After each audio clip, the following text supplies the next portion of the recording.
नमस्कार, जय जोहार।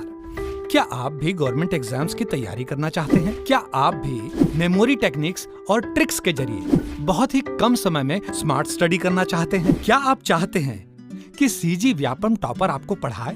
तो डाउनलोड करिए योगेंद्र साहू क्लासेस ऐप। यहाँ 10 से अधिक गवर्नमेंट एग्जाम्स क्रैक करने वाले और सीजी व्यापम टॉप करने वाले योगेंद्र सर सीजीपीएससी और सीजी व्यापम के अंतर्गत होने वाले सभी एग्जाम्स की तैयारी कराएं। तो डाउनलोड करिए Yogendra Sahu classes app to be the best, learn from the best.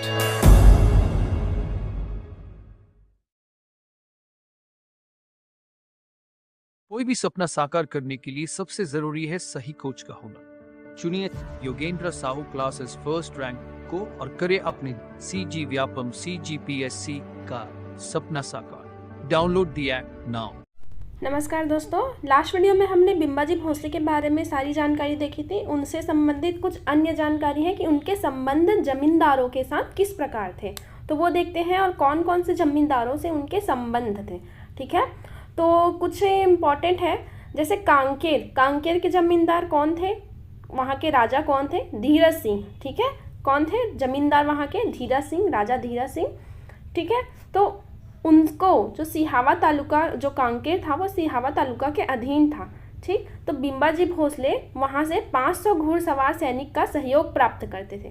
ठीक, कांकेर के राजा धीरज सिंह से, जो सिहावा तालुका के अधीन था, 500 घुड़सवार सैनिकों का सहयोग प्राप्त करते थे। तो अगर पूछे कि बिंबाजी भोसले कौन से जमींदार से घुड़सवारों का सहयोग प्राप्त करते थे, तो वह है कांकेर जमींदार से। ठीक है, कांकेर जमींदारी कौन है? राजा धीरज सिंह। ठीक है, अब बिंबाजी भोसले को देख के राजा धीरज रखा और क्या दे दिया? अपने 500 घुड़सवार दे दिया। ठीक है, कहाँ? कांकेर से। कांकेर याद रखिएगा, कांकेर से मिलता था। ठीक, फिर देखिए नेक्स्ट है चांग भखार जमींदार। वहाँ बिंबाजी भोसले द्वारा आक्रमण करके वार्षिक टकोली हेतु बाध्य किया गया। वैसे तो सभी जमींदार थे जो उन्हें वार्षिक टकोली देते थे, बस आपको कौन सा याद रखना है? वो है कांकेर, जो उनको टकोली ना देकर क्या देते थे? 500 घुड़सवार सैनिक का सहयोग देते थे। ठीक है, आगे देखते हैं। चांग भखार भी वार्षिक टकोली देते थे, उनको आक्रमण कर उस हेतु बाध्य किया गया था। बस्तर से केवल लगान वसूल करते थे, वही लगान मतलब टकोली वसूल करते थे, और आंतरिक मामलों में राजा, वहाँ बस्तर के राजा स्वतंत्र थे। ठीक है, सरगुजा जो जमींदारी थी, वहाँ महिपत राव काशी के नेतृत्व में हमला किया और वार्षिक टकोली हेतु बाध्य किया। ठीक है, चांग भखार और सरगुजा लगे हुए थे। ठीक है, सरगुजा संभाग की बात करें, वही है चांग भखार, तो दोनों क्षेत्र में हमला किया। ठीक है, और उन्हें वार्षिक टकोली हेतु बाध्य किया। बस्तर से लगान वसूल करते थे और कांकेर से 500 घुड़सवार सैनिक लेते थे। ठीक, और भी अन्य जमींदारी थे, जैसे खैरागढ़, कोरबा, चांपा, पंडरिया, धमधा, वहाँ से उनके संबंध थे। तो आपको याद क्या रखना है? कांकेर से लेते थे 500 घुड़सवार सैनिकों का सहयोग, और ऊपर जो सरगुजा और चांग भखार रियासत से हमला करके, आक्रमण करके वार्षिक टकोली हेतु बाध्य किया, और बस्तर से केवल लगान वसूल करते थे। ठीक, आगे देखते हैं। बिंबाजी भोसले के बाद आते हैं चिमनाजी भोसले। ठीक है, बिंबाजी भोसले द्वारा इन्हें गोद लिया गया था। ये कौन थे? चिमनाजी भोसले, उनके भतीजे थे।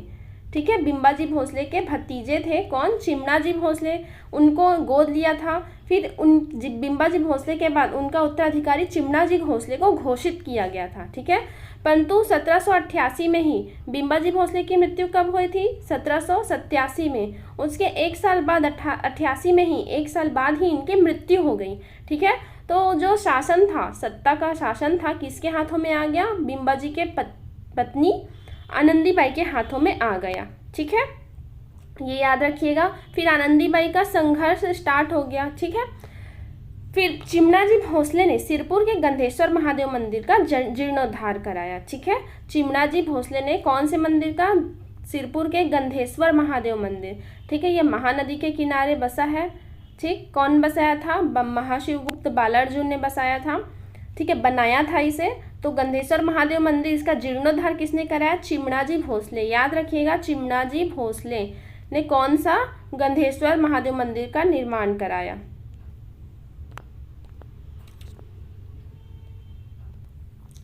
ठीक है, यहाँ पे हम याद रखने के लिए क्या कर सकते हैं कि ये गंधेश्वर, तो इसको आप गधा याद रख लीजिए। ठीक है, गधा को क्या खिलाए? चिवड़ा। ठीक है, गधा भी एक जानवर है, उसको क्या खिलाए? चिवड़ा। चिवड़ा मतलब चिमड़ा, ऐसे याद रख लीजिएंगे। किसे खिलाए? गधे को क्या खिलाए? चिवड़ा। तो उनका वो जो मंदिर का जीर्णोद्धार आप याद रखिएगा, गधे को क्या खिलाए? चिवड़ा।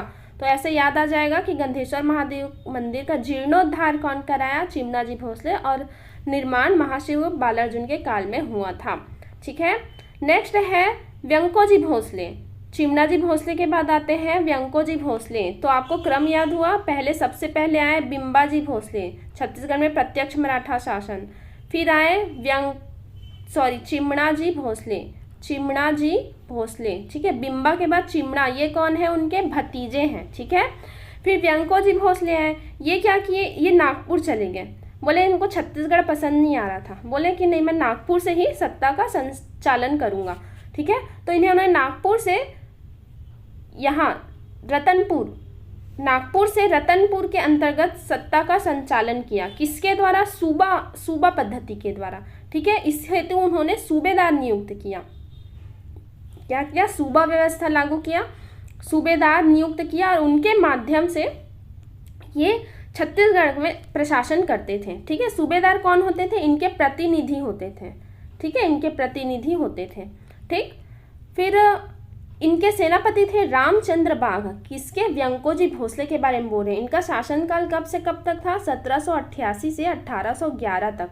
ठीक है, 1811 तक इनका शासनकाल रहा है, 1788 से 1811 तक। याद रखिएगा, यही काल क्या बोला जाता है? सूबा शासन का काल कहा जाता है।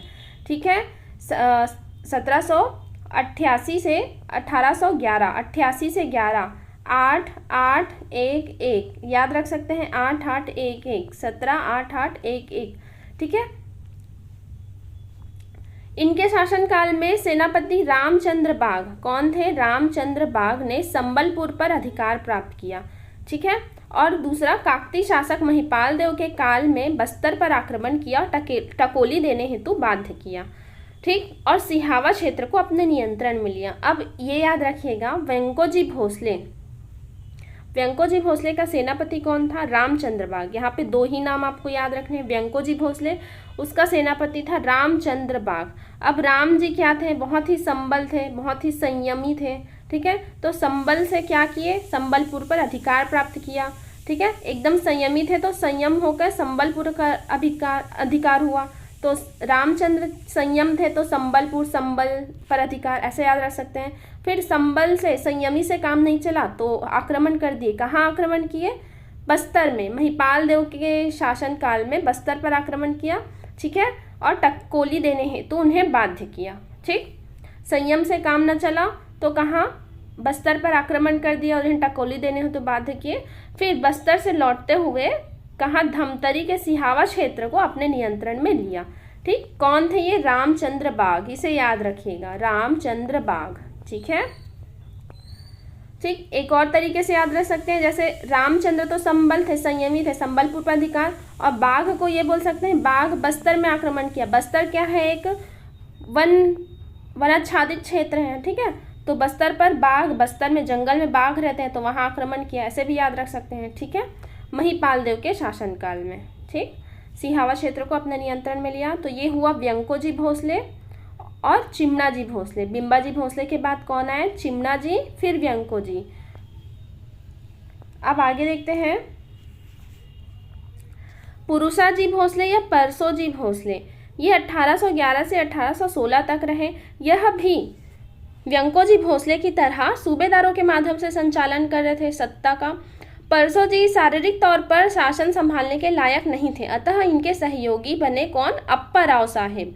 अप्पा साहेब बोलते हैं जिन्हें। इन्होंने षड्यंत्र करके परसोजी की हत्या कर दी। ठीक है, अप्पा साहेब को याद रखिएगा कि परसोजी भोसले के टाइम में शासन संचालन हेतु सहायता प्रदान करते थे, फिर षड्यंत्र करके उनकी हत्या कर दी और खुद सत्ता का संचालन करने लगे। कब? 1816 से 18 तक अप्पा साहेब ये भी सूबेदार के माध्यम से शासन करते थे। अंग्रेजों पर लास्ट में अंग्रेजों के साथ सीताबर्डी के युद्ध में हारे गए। ठीक है, फिर इन्हें पद मुक्त कर दिया गया। ठीक है, तो अप्पा साहेब लास्ट थे बिम्बाजी भोसले फर्स्ट थे। इन्होंने क्या किया था? बिम्बाजी भोसले थे जो छत्तीसगढ़ में रहकर एकमात्र थे मराठा शासक जो छत्तीसगढ़ में रहकर प्रत्यक्ष रूप से शासन किया। ठीक है, प्रत्यक्ष रूप से शासन किया। बिम्बाजी भोसले के बाद आए चिमनाजी भोसले, वह तो 1 ही साल रह पाए थे। चिमनाजी भोसले 1 साल तक बस रहे थे, शासन किया, उनकी मृत्यु हो गई। फिर कौन से आए? व्यंकोजी भोसले। व्यंकोजी भोसले ने नागपुर से शासन किया, मतलब एक तरह से अप्रत्यक्ष रूप से शासन किया, नागपुर से सूबा व्यवस्था करके प्रशासन किया। ठीक है, उनके सेनापति थे रामचंद्र बाग, इसके बारे में हमने देख लिया। परुसाजी भोसले, इसे याद रखने की जरूरत नहीं है। अप्पा साहेब को याद रखिएगा कि अंतिम शासक थे जिन्होंने षड्यंत्र किया और इस प्रकार जो सूबा शासन का भी समापन हुआ था। ठीक है, अप्पा साहेब के समय। अब देखते हैं जो व्यंकोजी भोसले ने सूबा शासन प्रारंभ किया था उसके बारे में। उससे पहले हम कुछ यूरोपीय यात्री जो आगमन हुआ था उसे देख लेते हैं। कुछ यूरोपीय यात्री थे मिस्टर लैंकी और फॉरेस्टर। ये कब आए थे? 1790 में। किसके शासनकाल में आए थे? तो महिपत राव दिनकर के शासनकाल में। महिपत राव दिनकर ये कौन थे? तो ये प्रथम सूबेदार थे, हम आगे पढ़ेंगे। महिपत राव दिनकर प्रथम सूबेदार थे छत्तीसगढ़ के। ठीक है, किसने नियुक्ति की थी इसकी? व्यंकोजी भोसले के। तो यह भी पूछ सकता है कि उस समय शासक कौन थे? व्यंकोजी भोसले थे, बट उनके प्रतिनिधि थे महिपत राव। तो उनके शासनकाल में मिस्टर लैंकी और फॉरेस्टर आए थे। कहाँ आए थे? छत्तीसगढ़ आए थे। ठीक है, ये याद रख सकते हैं। फॉरेस्ट में क्या मिलता है? लौकी। जंगल में क्या मिलेगा? लौकी। ठीक है, उसको किसके साथ खाएंगे? मही के साथ। ठीक, ऐसे याद रख सकते हैं। लौकी जंगल में मिलता है, उसको मही के साथ खाएंगे, रिलेट हो गया, याद रख सकते हैं ऐसे। ठीक है, फिर आया ब्लंट। J.T. ब्लंट 1795 में विट्ठल राव दिनकर के समय। ठीक है, ये दूसरे सूबेदार थे, छत्तीसगढ़ के दूसरे नंबर के सूबेदार थे। इनके समय कौन सी यात्री का आगमन हुआ? कैप्टन ब्लंट का, J.T. ब्लंट का। ठीक है, तो यहाँ पे देखिए विट्ठल ठ दिख रहा है, यहाँ पे भी ब दिख रहा है, ब्लंट में आधा ब दिख रहा है और ये भी आधा ठ दिख रहा है। तो ऐसे रिलेट कर सकते हैं, विट्ठल राव तो ब्लंट, विट्ठल राव के समय ब्लंट, ठ और इधर ब, ये आधा। ठीक है, ऐसे रिलेट करके कर सकते हैं। फिर कोलब्रुक किसके समय में आए थे? केशव गोविंद। तो क से कोलब्रुक, क से केशव गोविंद, को के। ठीक है, को करके भी याद रख सकते हो। कोलब्रुक केशव गोविंद, के भी याद रख सकते हो। ठीक है, कोलब्रुक के समय आया था? केशव गोविंद। क और क मैच हो जाएगा, कोलब्रुक केशव गोविंद के समय पधारे थे। ठीक, अब ये तो यूरोपीय आते थे। अब हम देखते हैं एक्चुअल में सूबा शासन है क्या। सूबा शासन के बारे में पढ़ते हैं। यह जब बिम्बाजी भोसले का शासन समाप्त हुआ उसके बाद आए चिमना जी, उनकी मृत्यु हो गई। उसके बाद आए व्यंकोजी भोसले। तो व्यंकोजी भोसले ने सूबा शासन का प्रारंभ किया। कब से कब तक? 1788 से 1818 तक। ठीक है, ऐसे भी याद रख सकते हो, 7 से 8 सूबेदार रहे।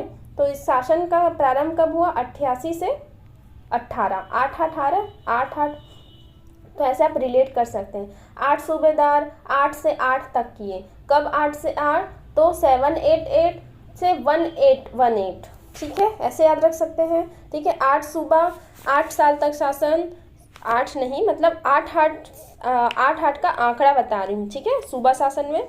ठीक, कहाँ से संचालन हुआ सूबा शासन का? नागपुर से संचालन किया जाता था। किसके द्वारा? व्यंकोजी भोसले के द्वारा इसके सूत्रधार थे। कहाँ का संचालन होता था? रतनपुर का। ठीक है, नागपुर से इन लोग रतनपुर का संचालन करते थे। कौन करता था? व्यंकोजी भोसले करते थे। अब प्रश्न उठता है सूबेदार कौन थे? तो सूबेदार कौन थे? भोसले शासक के प्रतिनिधि थे या मराठा अधीन अधिकारी भी कहे जाते थे इन्हें। ठीक है, मराठा अधीन अधिकारी कहे जाते थे। ठीक, इनका कार्य क्या था? सैनिक, असैनिक, दीवानी, फौजदारी सभी अधिकार इन्हें प्राप्त थे। ठीक है, सभी प्रकार के अधिकार इन्हें प्राप्त थे। जहाँ जो छत्तीसगढ़ में जो शासक शासन करते हैं उन्हें अधिकार प्राप्त होते हैं, वैसे ही इन्हें भी अधिकार प्राप्त थे। इनकी उत्पत्ति, सूबेदार की उत्पत्ति क्यों हुई? क्योंकि मराठा अपना उपनिवेशवाद स्थापित करना चाहते थे, मतलब एक उपनिवेश के माध्यम से शासन करना चाहते थे। वो नागपुर में भी शासन चलाना चाहते थे, छत्तीसगढ़ में भी, परंतु मेन फोकस कहाँ था उनका? नागपुर में। ठीक है, तो यहाँ क्या सत्ता वो छोड़ना नहीं चाहते थे, मतलब अपना उपनिवेश बना के रखना चाहते थे, इसलिए उन्हें भेजा था अपने जगह शासन करने के लिए। ठीक है, तो उनके उपनिवेशवाद नीतियों का परिणाम था। ठीक है, कहीं कहीं पे कहा जाता है कि सूबेदार जो थे वो एक दरिंदे थे, मीन्स बहुत अत्याचार करते थे छत्तीसगढ़ के जनता पे, मतलब जो इस समय शासन करते थे, तो सूबेदार बहुत अत्याचार करते थे। ठीक है, इस तरीके से भी कहा जाता है। ठीक है, कई बुक में ऐसा लिखा है, वैसे ऑथेंटिक आप मान सकते हैं, अगर पूछे तो आप बता सकते हैं। ठीक है, तो सूबा शासन याद हुआ 88 से 18 तक। रतनपुर से नागपुर से संचालन करते थे। रतनपुर का किसने प्रारंभ किया? व्यंकोजी भोसले ने। कौन थे ये? प्रतिनिधि थे, भोसले शासकों के प्रतिनिधि थे, सभी प्रकार के कार्य करते थे और उनकी उत्पत्ति मराठों की उपनिवेशवाद नीतियों का परिणाम था। अब देखिए सूबेदारों का क्रम याद रखिए। सबसे पहले आए थे महिपत राव दिनकर। ठीक है, महिपत राव दिनकर, ये 88 से 90 तक के रहे थे, 1788 से 90 तक रहे थे महिपत राव दिनकर। महिपत राव दिनकर 88 से 90 तक थे। ये छत्तीसगढ़ के प्रथम सूबेदार थे। कौन थे? छत्तीसगढ़ के प्रथम सूबेदार महिपत राव दिनकर थे। इनका आनंदीबाई से सत्ता हेतु संघर्ष हुआ, क्योंकि 87 में बिम्बाजी भोसले की मृत्यु हो गई। ठीक है, फिर उनका जो उत्तराधिकारी था चिमना जी, उनकी भी मृत्यु हो गई। ठीक है, फिर व्यंको जी आए तो उन्होंने सूबेदार इनको नियुक्त कर दिया, तो ये सूबेदार बन के आए। तो आनंदीबेन तो यही थी, आनंदीबाई उनकी। ठीक है, तो उनसे उनका सत्ता का संघर्ष हुआ। ठीक, इनके काल में हमने देखा था फॉरेस्टर आए थे, यूरोपीय यात्री फॉरेस्टर आए थे, और इनके काल में ही शासन की सारी शक्तियां आनंदीबाई के हाथों में ही थी। ये नाम मात्र की सूबेदारी करते थे, उनके साथ सत्ता का संघर्ष हुआ, परंतु आनंदीबाई जीती और शक्तियां उन्हीं के पास थी। ठीक है, तो महिपत राव के बारे में याद रहेगा। ठीक है, फॉरेस्टर आया था, महिपी ने, लैंकी आया था, लैंकी और फॉरेस्टर दोनों आए थे। कहाँ? फॉरेस्ट में लैंकी मतलब लौकी होता है, कहाँ और क्या किए? महिपीए, ऐसा याद रखे थे।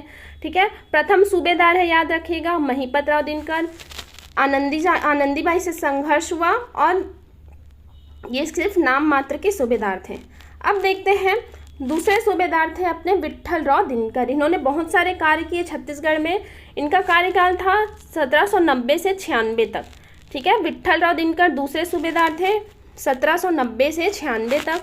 छत्तीसगढ़ में परगना पद्धति के जन्मदाता या लागू करता है। परगना पद्धति के जन्मदाता लागू करता कौन है? विट्ठल राव दिनकर। सूत्रधार किसे कहा जाता है? बिम्बाजी भोसले को, परंतु लागू किसने किया था? विट्ठल राव दिनकर ने। ठीक है, कलचुरी कालीन छत्तीसगढ़ों को 27 परगनों में विभाजित कर दिया। उन्होंने, बिम्बाजी भोसले ने तो सिर्फ सूत्रधार करके छोड़ दिया था, लागू नहीं कर पाए, उनका डेथ हो गया, तो इन्होंने लागू किया। इन्हें जन्मदाता भी कहा जाता है। तो जो छत्तीसगढ़ थे ना, छत्तीसगढ़ थे यहाँ, उसे 27 परगनों में विभाजित कर दिया। ठीक है, इनके शासनकाल में मिस्टर ब्लंट आए थे। ब्ल आधा ब और व याद रखना बोला था, आधा ब और आधा व, ठ। तो विट्ठल ब्लंट, ये छत्तीसगढ़ की यात्रा हुई थी, याद रह जाएगा। बस्तर में 1795 में भोपालपट्टनम का संघर्ष हुआ था। ठीक है, विट्ठल राव के समय ही कौन सा? भोपालपट्टनम का संघर्ष हुआ था बस्तर में। ठीक, फिर ब्लंट ने रायपुर व रतनपुर की यात्रा भी की थी इनके शासनकाल में। ठीक, तो क्या याद रखेंगे विट्ठल राव दिनकर के बारे में? छत्तीसगढ़ में परगना पद्धति के जन्मदाता या लागू करता है। छत्तीसगढ़ को 27 परगनों में विभाजित किया, परगना पद्धति लागू किया और छत्तीसगढ़ को 27 परगनों में विभाजित कर दिया। ठीक है, मिस्टर ब्लंट की यात्रा हुई थी, इनके समय भोपालपट्टनम का संघर्ष हुआ था, बस्तर में भोपालपट्टनम का संघर्ष हुआ था। ठीक है, फिर देखिए ब्लंट ने रायपुर रतनपुर की यात्रा की थी। ठीक, ये इंपॉर्टेंट नहीं है, याद रहेगा ये। पहले कौन थे? पहले सूबेदार महिपत राव दिनकर, दूसरे हैं विट्ठल राव दिनकर। ठीक है, फिर देखिए भवानी कालू, विट्ठल राव दिनकर के बाद आए भवानी कालू, फिर चौथे आए केशव गोविंद। इन्हें कैसे याद रखिएगा? पहले तो याद रहना चाहिए, पहला सूबेदार महिपत राव, दूसरा विट्ठल राव, महिपत राव विट्ठल राव, महिपत राव विट्ठल राव, तो ये दोनों राव हैं, याद हो जाएंगे। एक मही है, एक विट्ठल है, एक मही है, एक विट्ठल है। ठीक है, अब ये भवानी कालू और केशव गोविंद को कैसे याद रखोगे? ये दो का पेयर, तो भवानी काली, काली माता जानते हो, भवानी काली, ठीक है, उनको भवानी भी बोलते हैं।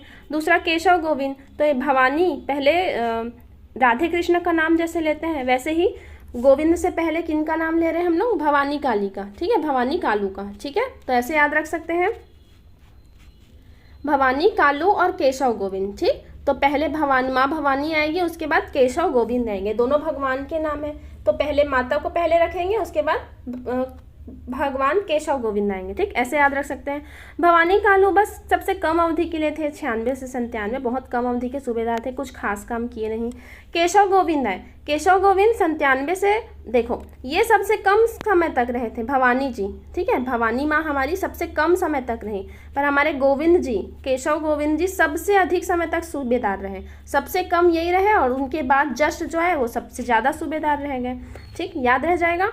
इनके समय में क से कोलब्रुक, क से केशव गोविंद बताई थी कि इनके समय में इनका आगमन हुआ था, ठीक है। इन्होंने क्या किया था, केशव ने संबलपुर को जीता था। एक हमने देखा था रामचंद्र बाग ने संबलपुर को मतलब संबलपुर में वो समझौता किया था, उसे जीता था, और ये भी वो राम जी के ही अवतार हैं, केशव गोविंद मतलब कृष्ण जी, केशव जी, ठीक है, इन्होंने भी संबलपुर को जीता था, ठीक। तो दोनों याद रह जाएगा, रामचंद्र बाग और केशव गोविंद दोनों, ठीक है। मराठा साम्राज्य का विस्तार हुआ।